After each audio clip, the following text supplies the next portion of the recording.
On June 10th, 2019, the Golden State Warriors were playing Game 5 of the NBA Finals. They were playing against the Kawhi Leonard-led Toronto Raptors, down 3-1. Kevin Durant finally battling back from a calf strain, attempting to will himself and his team to another ring. He battled with 11 points on 3 for 5 shooting before the inevitable took place.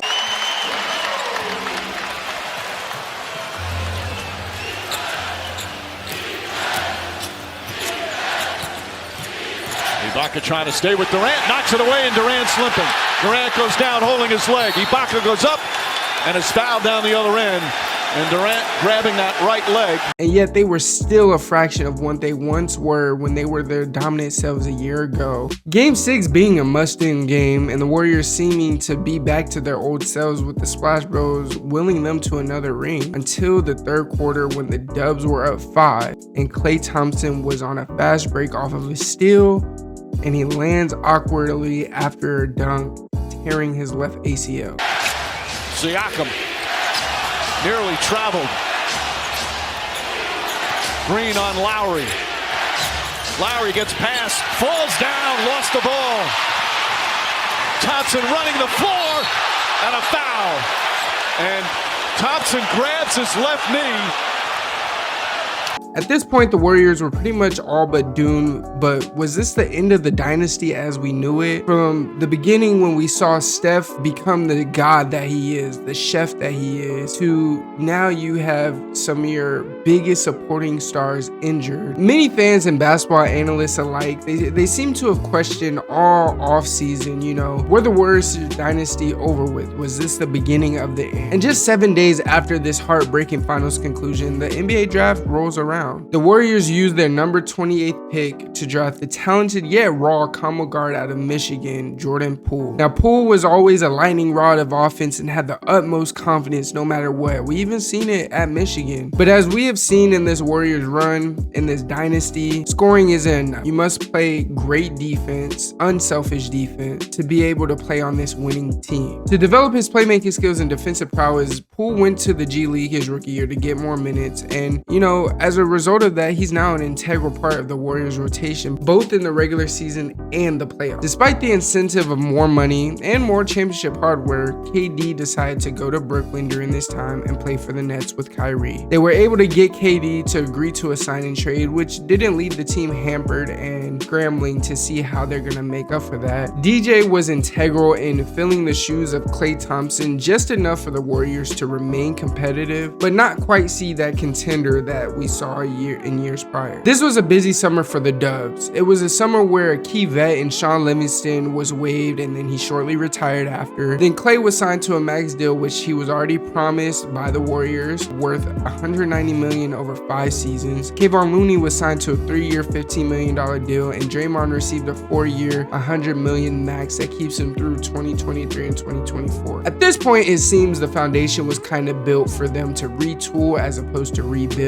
Now, coming into the 2019 season, in just the 4th game of the year, an already depleted Warriors team sees their brightest star go down with a broken left hand after the Suns' Aaron Baines lands on him. The injury not only put an overcast on the Warriors' playoff hopes, but it also brought an immediate shift to this team's goals. And honestly, I think Steph getting injured was the best thing to happen to this Warriors squad. Steph getting hurt was likely the catalyst to build the foundation for why the Warriors didn't skip a beat once their vets ended up returning and becoming healthy. In February of this same year, the Warriors used the asset in D'Lo that they traded for in the sign and trade with KD to trade for Andrew Wiggins from the Timberwolves. And to me, this seemed like the trade that benefited both teams, while also giving Andrew Wiggins a career resurgence that he most definitely needed. And he needed to get away from a team and a source of scenery that seemed to have been tired and seemed to have outgrown him. The Warriors' goals aligned more with player development at this point, as their main guys were stuck rehabbing injuries. The season seemed to be a wash, but for basketball fans that truly paid attention, we knew the Warriors were only reloading as opposed to rebuilding, as I said before. On the same day of the 2020 NBA draft, Klay ruptured his right Achilles while playing pickup ball in LA. This injury meant that Klay, he would miss the entirety of the next season, the same he did last season. And later that same day, they used their draft pick to draft James Wiseman out of the University of Memphis. Though this year ended in a play-in elimination, it was far far from a disappointment and a success. It was right in the middle where they needed to be for player development. The crazy thing about this play-in is even though Steph and those guys they weren't their cohesive unit that they're used to, they still were able to get, I believe it was a 7th or 8th seed, to where they saw 2 games in the play-in. They had an amazing game against the Lakers, to which they lost, and then they went to Memphis, played Memphis, and they lost to Memphis as well. Now, as disappointing as this loss was, there's plenty of optimism within the Warriors organization that better days were ahead regardless. The team developed a solid supporting cast, and they were ready for their stars to return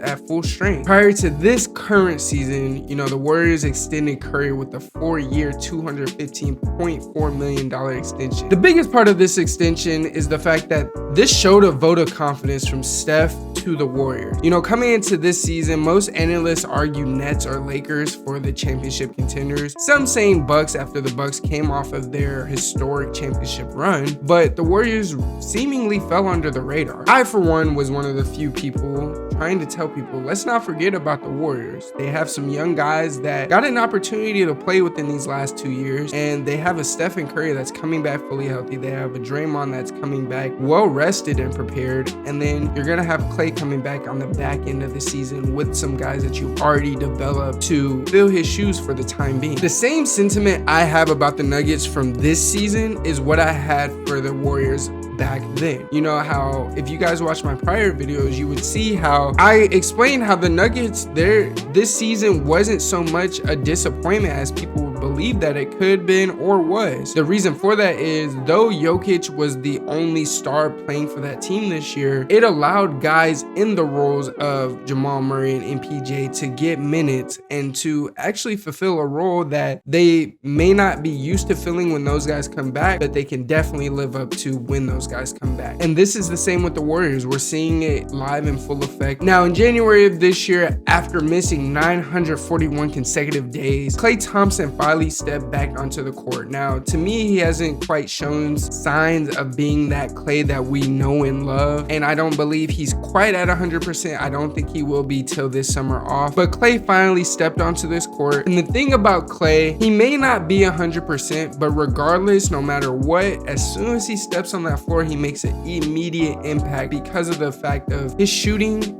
is right next to the greatest shooter of all time. So if you ignore Klay for just 5 seconds, he could go off for 60 just in an instant, just like that. Now, I understand I didn't quite introduce this video, and this was one of those colder videos where I just turn the camera on, turn the mic on, and just start talking. But if you haven't been able to tell by this point, this is pretty much the Warriors' journey to the finals now. And on my birthday of this year, May 26th, the Warriors played the Dallas Mavericks in Game 6, I believe. Game 6 or 5? I'm sorry, I can't remember. It's been so long ago, but they did play them. They beat them to make the NBA Finals once again after a 2.5-year hiatus. Stephen Curry won the first ever Magic Johnson MVP for the Western Conference Finals, and the Warriors relied on their champion-tested players in Steph, Klay, Draymond, and even Kevon Looney, while also getting amazing contributions from the newcomers in Wiggins and Jordan Poole. As of right now, James Wiseman is still hurt. They sat him down for the rest of the season. But whether the Warriors decide to trade him, keep him for assets, whatever they want to do, they are still in prime position to be a threat in the West for the next 4 years to come at least. I, for one, I stopped hating on the Dubs a while ago, and I'm at the point of enjoying their greatness, because greatness only comes and goes. When you're in the midst of greatness, you got to recognize greatness for what it is and just bask in the moment. So my advice to you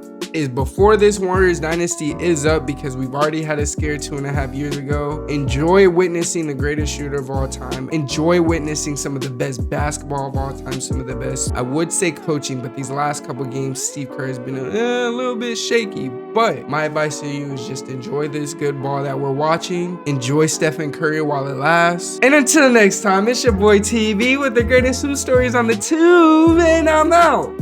Peace.